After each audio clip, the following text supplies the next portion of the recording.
At the age of 53, Aunt M's eyes suddenly became intensely red and swollen. Not long afterward, she lost her sight completely in both eyes. Both traditional and Western doctors were sought for treatment, but none were effective. This condition lasted for many years, causing her immense suffering and making daily life extremely difficult. On one occasion, while feeling her way to the pond to pick water spinach, she accidentally slipped and fell into the deep water, nearly drowning.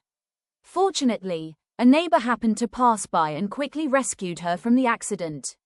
When illness and suffering overwhelmed her, leaving her with no way out, Aunt M turned to Bodhisattva Avalokiteshvara, reciting his holy name and praying for his compassion to save her from suffering and disaster.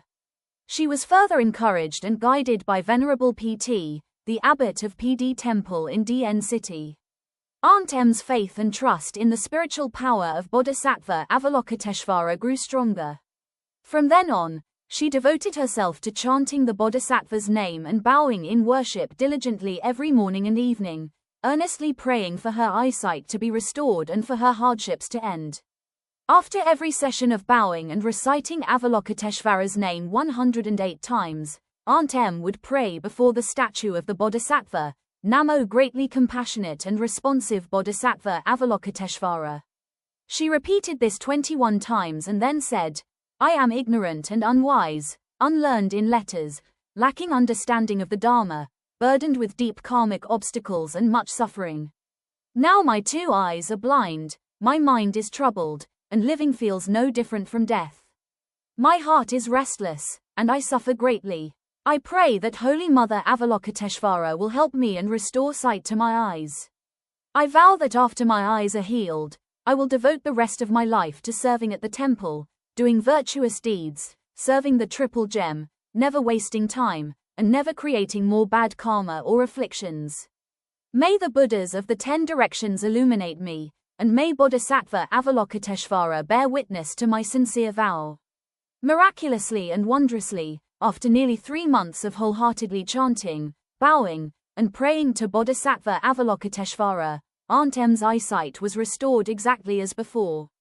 Before her recovery, something extraordinary happened. One morning, while Aunt M was sitting with prayer beads in hand, reciting the name of Avalokiteshvara in the bell tower corner of VA Temple, located in the Buddhist Association of QN Province, a strange visitor suddenly appeared.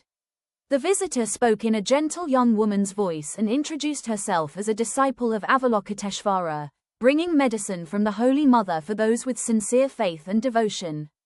After saying this, the young woman personally placed the medicine into Aunt M's mouth and said that after taking it, her eyes would surely be healed by the next morning.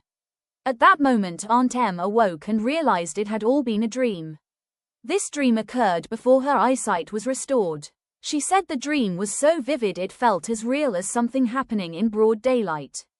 The story of Aunt M regaining her sight through worship and chanting to Bodhisattva Avalokiteshvara spread throughout the province and nearby villages.